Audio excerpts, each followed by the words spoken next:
आदरणीय अध्यक्ष महोदय, इस वक्त दिल्ली में पूरे देश में अफरा तफरी का माहौल बना हुआ है। 8 नवंबर को नोटबंदी का ऐलान करते वक्त प्रधानमंत्री जी ने कहा था कि वो काले धन के ऊपर बहुत बड़ा वार करने जा रहे हैं, काले धन के खिलाफ एक तरह से युद्ध छेड़ने जा रहे हैं। लेकिन उनकी कथनी और करनी में बहुत बड़ा अंतर नजर आ रहा है। एक तरफ उन्होंने इस देश के सारे आम आदमी को, मिडिल क्लास को, गरीब लोगों को लाइनों में लगा दिया, 125 करोड़ लोगों को लाइनों में लगा दिया। वहीं पे जिन लोगों के पास इस देश में सबसे ज्यादा काला धन है, जो मोदी जी के दोस्त हैं, उनके ऊपर किसी तरह की कार्रवाई नहीं हो रही है। सारा देश जानता है कि सबसे ज्यादा काला धन इस देश के अंदर किसके पास है। हम लोगों ने देखा किस तरह से ये खबर है, brides father in Bihar Kaimur suffer stroke. एक दुल्हन के पिता को हार्ट अटैक हो गया क्योंकि वो अपने नोट नहीं बदल पाया, उसके यहां शादी नहीं हुई।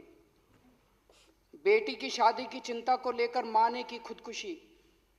देश के अंदर जगह जगह घरों में शादियां टूट रही हैं, जगह जगह घरों में नोट ना होने की वजह से, नोट ना बदले जाने की वजह से किसी की आत्महत्या हो रही है, किसी को हार्ट अटैक हो रहा है। लेकिन भारतीय जनता पार्टी के एक बहुत बड़े दोस्त हैं, माइनिंग स्कैम में जिनका नाम आया था जनार्दन रेड्डी, कर्नाटका के बहुत बड़े नेता हैं। कल उनकी बेटी की शादी है। 12 नवंबर से शादी की तैयारियां शुरू हो चुकी हैं। 500 करोड़ रुपए अखबारों में छपा है, मेरे को तो पता नहीं, 500 करोड़ रुपए शादी में खर्च हो रहे हैं। एक मिनट यार, 500 करोड़ रुपए शादी में खर्च हो रहे हैं। उनको 500 के हजार के नोट बदलने की दिक्कत नहीं आ रही। हम तो पहले से ही कह रहे थे, जो मोदी जी के दोस्त हैं उनके लिए कोई तकलीफ नहीं है, उनको सबको उनके अपने नोट बदले जाएंगे। तो ये हम जानना चाहते हैं, दिल्ली के अंदर दहशत फैली हुई है चारों तरफ। मैं मार्केट में गया, मार्केट में व्यापारी कह रहे हैं जी इनकम टैक्स वाले घूम रहे हैं, छोटी छोटी दुकानों पे जा रहे हैं, दुकान वालों के ठप्पे लगा रहे हैं। जनार्दन रेड्डी की बेटी की शादी के अंदर क्यों नहीं जा रहे इनकम टैक्स वाले? जनार्दन रेड्डी को कहां से 2-2 हजार के नोट मिल गए? जनार्दन रेड्डी के यहां क्यों नहीं ईडी वाले जा रहे, क्यों नहीं सीबीआई वाले जा रहे? क्योंकि जनार्दन रेड्डी भाजपा के दोस्त हैं। विजय माल्या 8,000 करोड़ रुपए लेके उनको भगा दिया भाजपा ने। विजय माल्या को इस देश से भगा दिया, 8,000 करोड़ रुपए का उनके ऊपर लोन है, उनको भगा दिया भाजपा वालों ने। और रोज खड़े होकर टीवी चैनल में धमकी दे रहे हैं 2.5 लाख रुपए अगर तुमने जमा करा दिए तो तुमको छोड़ेंगे नहीं। 2.5 लाख रुपए वालों के पीछे पड़े हुए हैं। विजय माल्या जो 8,000 करोड़ रुपए जिसके ऊपर बकाया थे, उसको रातों रात एयरपोर्ट से भगा दिया बीजेपी वालों ने। क्या रिश्ता था जी विजय माल्या से? 1,14,000 करोड़ रुपए का, बड़े बड़े धनाढ्यों का, अरबपतियों का 1,14,000 करोड़ रुपया माफ कर दिया लोन का। 1,14,000 करोड़ रुपया। सुप्रीम कोर्ट कह रहा है बताओ उनके नाम किस किस का माफ किया। कह रहे नाम नहीं बताएंगे, पता चल जाएगा कौन कौन इनके दोस्त थे। 1,14,000 करोड़ रुपया छोटा नहीं होता जी। 1,14,000 करोड़ रुपया माफ कर दिया और धमकी दे रहे हैं 2.5 लाख रुपए जमा करा दिए तो छोड़ेंगे नहीं तुमको। 2.5 लाख रुपए। गरीबों से दुश्मनी है इनकी, ये अमीरों की पार्टी है। अमीर लोग ये इनके दोस्त हैं। 2011 में 648 लोगों की लिस्ट आई थी, जिनके उसमें इस देश के सारे बड़े बड़े सारे अरबपतियों के नाम थे। उसमें से कुछ लोगों के नाम मेरे को पता चले थे, मैंने प्रेस कॉन्फ्रेंस करके बताया था, अकाउंट नंबर भी बताया था, Swiss bank account number. Congress मिली हुई थी उनके साथ, कांग्रेस ने कोई एक्शन नहीं लिया उन 648 लोगों के साथ खिलाफ। लेकिन अब मोदी जी भी कोई एक्शन नहीं ले रहे उनके खिलाफ। अरे काला धन पकड़ना था, उनके अकाउंट नंबर लिखे हुए उस लिस्ट के अंदर 648 लोगों के। स्विट्जरलैंड की सरकार को लिखने की देर थी, भाई इनके अकाउंट की डिटेल भेजो, इनको पकड़ेंगे। एक चिट्ठी भी नहीं लिखी मोदी जी ने स्विट्जरलैंड को। ये 648 लोगों के खिलाफ एक्शन क्यों नहीं लिया गया? ये 648 लोगों के खिलाफ एक्शन इसलिए नहीं लिया गया क्योंकि इस लिस्ट के अंदर प्रधानमंत्री नरेंद्र मोदी जी के दोस्त हैं। पनामा लिस्ट आए हुए कितने दिन हो गए? उस पनामा लिस्ट के अंदर प्रधानमंत्री नरेंद्र मोदी जी के दोस्तों के नाम है, इसलिए उन लोगों के खिलाफ एक्शन नहीं किया जा रहा। ये तरीका ठीक नहीं है। हम सब लोग जानते हैं ये तरीका ठीक नहीं। गौतम अडानी जो कि प्रधानमंत्री नरेंद्र मोदी जी के दोस्त हैं, ये खबर है अखबार में, ये खबर ये कहती है कि जब मोदी सरकार आई थी 5,468 करोड़ रुपए अडानी साहब ने झूठे बिल बना के, इन्फ्लेटेड बिल बना के देश के बाहर भेज दिए। भारतीय जनता पार्टी की सरकार ने आने के बाद ईडी के अफसर जो जांच कर रहे थे उनका तबादला कर दिया, उनकी ऐसी तैसी कर दी, जांच बंद कर दी। तुम 2.5 लाख जमा कराने वालों से पैसे लोगे, अडानी से पैसे नहीं लोगे। वो 5,468 में एग्जैक्ट अमाउंट बता रहा हूं, 5,468 करोड़ रुपए उसने देश से बाहर भेज दिए, उसके खिलाफ एक्शन नहीं लेंगे। आप कहते हो हम काले धन पे वार कर रहे हैं, तो आप काले धन पे वार नहीं कर रहे, इस देश के गरीब लोगों के ऊपर वार कर रहे हो आप, और आप अपने दोस्तों को बचा रहे हो। तो मन में यह प्रश्न उठता है, ये दोस्त क्या दोस्ती है? ये किस किस्म की दोस्ती है? कौन है ये दोस्त? इनके साथ मोदी जी की दोस्ती लेन देन की दोस्ती है, लेन देन की दोस्ती है। और आज मैं सबूत रखूंगा आज इस विधानसभा के अंदर। ये लोग मोदी जी को पैसा देते हैं और बदले में मोदी जी इनके खिलाफ इनकम टैक्स नहीं होने देते, नोटबंदी के पहले इन लोगों को बता देते हैं और इनका काम करवाते हैं। ये आज मैं सबूत लेके आया हूं जी।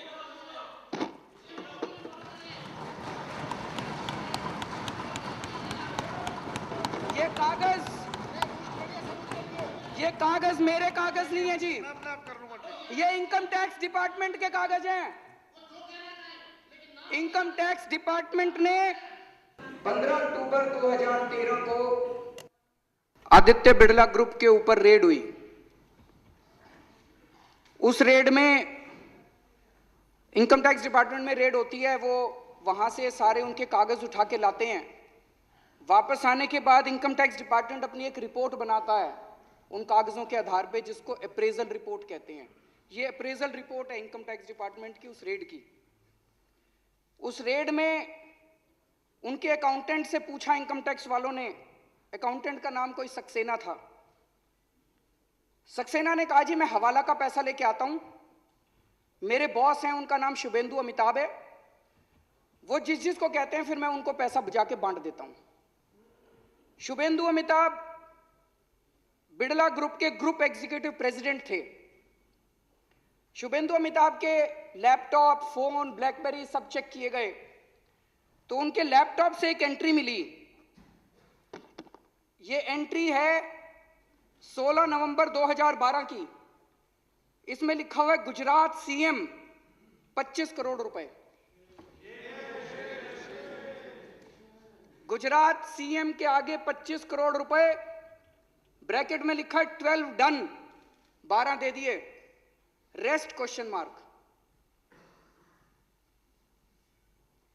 तो शुभेंदु अमिताभ का स्टेटमेंट लिया गया, उनसे पूछा गया जी ये गुजरात सीएम का क्या मतलब है। उनका जो स्टेटमेंट है, ये स्टेटमेंट की कॉपी है जो शुभेंदु अमिताभ का स्टेटमेंट लिया गया। स्टेटमेंट में उनसे पूछा गया ये गुजरात सीएम का क्या मतलब है। गुजरात सीएम कौन था उस टाइम? नरेंद्र मोदी जी 2012 में। तो उनसे पूछा क्या गुजरात सीएम का क्या मतलब है? बोले जी गुजरात सीएम का मतलब है गुजरात एल्कली केमिकल्स। तो उनसे पूछा गया ये गुजरात एल्कली केमिकल कैसे हो गया? सी और एम का क्या मतलब है? दूसरे क्वेश्चन में पूछा गया। तो बोला जी गुजरात एल्कली केमिकल्स। तो फिर तीसरे क्वेश्चन में उनसे पूछा गया भाई क्या आपने इसके पहले कभी गुजरात एल्कली केमिकल की शॉर्ट फॉर्म गुजरात सीएम कहीं भी अपने नोट्स में इस्तेमाल की है या इसके बाद कभी की है? कहते ना। उनसे पूछा गया कि क्या आपकी कंपनी में कोई गुजरात एल्कली केमिकल को शॉर्ट फॉर्म में गुजरात सीएम लिखता है? बोला ना। तो ये उसके बाद इनकम टैक्स डिपार्टमेंट ने अपनी एनालिसिस की है। ये उसकी एनालिसिस की कॉपी है। एनालिसिस में इनकम टैक्स डिपार्टमेंट लिखता है considering the highly incriminating nature of transactions in the data retrieved from the laptop and hard disk of Shubhendu Amitabh and evasive replies and unsubstantiated claims made by him, it would be imperative for the assessing officer to scrutinize the data available in seized documents, including the laptop and hard disk, and determine the quantum of income concealed by Shri Shubhendu. इसका मतलब income tax department कह रहा है ये झूठ बोल रहा है। अप्रेजल रिपोर्ट उसके बाद असेसिंग ऑफिसर के पास जाती है और असेसिंग ऑफिसर फिर 2 साल लगा के उसकी इनकम का असेसमेंट करता है, ऑर्डर करता है। अक्टूबर 2013 में रेड हुई थी, उसके बाद 6 महीने बाद इनकी सरकार आ गई। तो असेसिंग ऑफिसर की हिम्मत नहीं थी जो इसकी जांच कर सके उसके बाद, तो इसकी कोई जांच नहीं हुई उसके बाद। और अब ये केस को रफा दफा करने की कोशिश की जा रही है। सेटलमेंट कमीशन में इस केस को भेज दिया और बहुत जल्दी ये केस खत्म होने वाला है। इस केस को रफा दफा करने की कोशिश की जा रही है। एक और बड़ी मजे की बात है, इसी रिपोर्ट के अंदर बिड़ला ग्रुप के जो पेंडिंग प्रोजेक्ट हैं गुजरात सरकार में उनकी लिस्ट दी हुई है। इससे शक पैदा होता है कि आप ये पैसे ये काम करवाने के लिए दिए गए थे क्या? इसमें लिखा है levy of stamp duty matter has been taken up at the principal secretary level and through the honourable chief minister's office deputy collector stamp has been instructed from Gandhinagar not to initiate any action. मतलब कि मुख्यमंत्री दफ्तर, गुजरात के मुख्यमंत्री दफ्तर ने stamp duty ना लेने के आदेश दे दिए हैं। इनको गैस की जरूरत थी तो इसमें लिखा है गैस के लिए भी बात हो गई है। तो जो जो काम पेंडिंग थे गुजरात सरकार में उनकी सबकी लिस्ट दी हुई है। तो एक मन में यह शक होता है ये 25 करोड़ रुपए ये सारे काम करवाने के लिए पैसे दिए गए थे क्या? इसी के अंदर मोइली साहब की भी पैसे देन का लेन देन का है, जयंती नटराजन का भी पैसे का लेन देन का है। लेकिन सबसे बड़ी मजे की बात यह है, ये रेड हुई थी 15 अक्टूबर 2013 को। उस टाइम केंद्र में कांग्रेस की सरकार थी। कांग्रेस की सरकार को अगर नरेंद्र मोदी जी का नाम किसी इनकम टैक्स की रेड में मिला कि उन्होंने 25 करोड़ रुपए के लेन देन का बात है, तो कांग्रेस वालों ने तो पूरे देश में हमें हंगामा मचा देना चाहिए था। तब तक ये प्रधानमंत्री कैंडिडेट अनाउंस हो चुके थे, कांग्रेस वालों ने भी कुछ नहीं बोला। तो इसका मतलब कुछ ना कुछ तो डील हुई कांग्रेस और बीजेपी वालों के अंदर। कुछ ना कुछ कांग्रेस वालों को लगा होगा कि भाई अब इनका आना तो पक्का है, इनसे डील कर लो भाई, जब तुम आओगे तो रॉबर्ट वाड्रा का ख्याल रखना। तभी रॉबर्ट वाड्रा के खिलाफ कुछ हो नहीं रहा। ये तो पक्का बता रहा हूं, नरेंद्र मोदी जी का नाम है इसके अंदर। अभी एक और इसी तरह का इंसिडेंट हुआ। अगर ये एक ही होता तो लगता कुछ गड़बड़ है। 22 नवंबर 2014 को सहारा के यहां रेड हुई। एक कमरे से 130 करोड़ से ज्यादा का कैश मिला। वहीं पे कुछ कागज मिले, उन कागजों में भी नरेंद्र मोदी जी का नाम है। मेरे पास सारे कागज आए नहीं, इसलिए वो कागज आज रख नहीं रहा। अभी कुछ कागज आने बाकी हैं, कुछ ही कागज आए हैं। जब सारे कागज आएंगे तो दोबारा अगले सेशन में रखेंगे। लेकिन मोटे मोटे तौर पे मुझे तो पता चला है कि लगभग 400-500 करोड़ रुपए देने की बात है उन कागजों के अंदर। और कई नेताओं के नाम है, कई मुख्यमंत्रियों के नाम है देश के, उनमें नरेंद्र मोदी जी का नाम भी है। तो अभी सारे कागज आए नहीं है, सारे कागज आएंगे तो आपके सामने रखेंगे। लेकिन इसकी अब जांच कौन करेगा? भारत के इतिहास में शायद आजादी के बाद पहली बार ऐसा हुआ है कि किसी प्रधानमंत्री का काला धन का जो खाता, बही खाता, हर बड़ा बड़ा जो भी बड़ा उद्योगपति, खरबपति होता है, उसका एक नंबर का खाता होता है और एक काले धन का खाता होता है। इतने करोड़ों का पैसा ऐसे ही थोड़ी दे देते हैं। काले धन के खातों के अंदर किसी प्रधानमंत्री का बाय नेम नाम आता हो, मुझे लगता है आजादी के बाद पहली बार ऐसा हुआ है। हम तो राष्ट्रपति जी से निवेदन करते हैं कि इन कागजों की जांच के लिए सुप्रीम कोर्ट से वो निवेदन करें कि कोई इसकी कमेटी बनाई जाए। लेकिन मैं ये कहना चाहता हूं, पिछले 4 दिन से देख रहा हूं जिस तरह से आम जनता लाइनों के अंदर लगी हुई है और उनको कभी उनका मजाक उड़ाया जाता है, उनको कहा जाता है ये 2G वाले लगे हुए हैं, कोयला घोटाले वाले लगे हुए हैं, और कभी उनको देशभक्ति का पाठ पढ़ाया जाता है कि 3 घंटे लाइन में लग लिए तो क्या हो गया, देशभक्ति करो। ये जनता तो 125 करोड़ तो करे देशभक्ति और तुम बैठ के लो पैसे। ये नहीं चलेगा। एक मन में ये प्रश्न उठता है कि ये बड़े बड़े लोग तो मोदी जी के दोस्त हैं, इनके साथ तो लेन देन का रिश्ता है, ये छोटे छोटे सारे आम आदमी जितने हैं उनको क्यों तंग कर रखा है इन्होंने, उनको लाइनों में क्यों लगा रखा है? इसके ऊपर भी काफी हम लोगों ने सोच विचार किया। 1,14,000 करोड़ रुपए का लोन तो माफ कर दिया इन बड़ी बड़ी कंपनियों का। 8,55,000 करोड़ रुपए का टोटल लोन है। इन कुछ एक चंद बड़ी बड़ी कंपनियों का 8,55,000 करोड़ रुपए का लोन है, जिसमें से 5 लाख करोड़ रुपए का लोन, वो तो सीएजी की भी रिपोर्ट है, सीएजी ने भी कहा है कि ये लोन वापस आने वाला नहीं है। या तो ये पैसा लेके बाहर भाग गए और या इन्होंने फ्रॉड करके लोन लिया। 5 लाख करोड़ रुपए का लोन, अभी बैंक तो खाली हो रहे हैं। 1,14,000 करोड़ तुमने माफ कर दिया, बैंक खाली हो रहे हैं। तो अब ये स्कीम लेके आए हैं 500 हजार की। अब ये छोटे छोटे लोग सारे जमा कराएंगे अपना पैसा। और कल टीवी चैनल में बीजेपी वाला बैठ के कह रहा था अब इस पैसे से भी हम लोन देंगे इन कंपनियों को। तो अब ये लोगों का पैसा सुरक्षित है कि नहीं बैंक में, ये भी एक बहुत बड़ा प्रश्न है। तो दोनों तरफ से लूट मचा रखी है। बड़े बड़े लोगों से पैसे खाते हैं और छोटे छोटे लोगों को लाइन में लगा के उनकी जिंदगी की सारी सेविंग्स बैंकों में चली जाएगी और ये उठा के 15-20 बड़े बड़े उद्योगपतियों को उठा के बैंकों में दे देंगे और फिर विजय माल्या की तरह उनको देश से भगा देंगे। मैं कहना चाहता हूं प्रधानमंत्री जी, आप अमीरों के प्रधानमंत्री हैं, आप अपने दोस्तों के प्रधानमंत्री हैं, आप काला धन वालों के प्रधानमंत्री हैं, आप गरीबों के दुश्मन हैं। जिस तरह से आज गरीबों की मुंह से निवाला छीन लिया, आप कहते हो कड़वी चाय पी रहा है एक गरीब आदमी, आपने काला धन की कड़वी चाय पिलाने के नाम पे उनको जहर पिला दिया आज पूरे देश के लोगों को। मेरे को याद है जब हवाला कांड हुआ था 90s में, आडवाणी जी का नाम आया था, केवल उसमें LKA शायद लिखा था, बस इनिशियल्स लिखे हुए थे। उन्होंने एक ईमानदारी की मिसाल कायम की थी। उन्होंने इस्तीफा दे दिया था। उन्होंने कहा था जब तक जांच पूरी नहीं हो जाती मैं नहीं। पूरे देश को गर्व हुआ था आडवाणी जी के ऊपर। आज हम देखेंगे कि नरेंद्र मोदी जी का नाम जब इन कागजों के अंदर आया है तो क्या वो अपने वरिष्ठ नेता आडवाणी जी से कुछ सीख लेंगे कि वो इन कागजों को दरकिनार करेंगे। अंत में मैं इस सदन के माध्यम से राष्ट्रपति जी से अपील करना चाहता हूं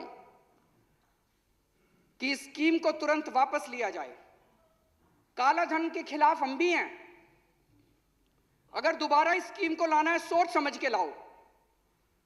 टाइम दो जनता को, 1 महीने का, 2 महीने का टाइम दो और सारी तैयारी करके लाओ। हम आपका साथ देंगे, अच्छा काम करो, हम आपका साथ देंगे। लेकिन आज ये जो स्कीम है, अगर ये वापस नहीं ली गई, ये पूरा देश बैठ जाएगा, इस पूरे देश की अर्थव्यवस्था बैठ जाएगी। इस स्कीम को तुरंत वापस लिया जाए और राष्ट्रपति जी से निवेदन करते हैं कि ये जितने कागज हैं इनकी जांच के लिए सुप्रीम कोर्ट को लिखें ताकि सुप्रीम कोर्ट के इसके ऊपर SIT बिठा के इसकी जांच कराए। बहुत बहुत शुक्रिया।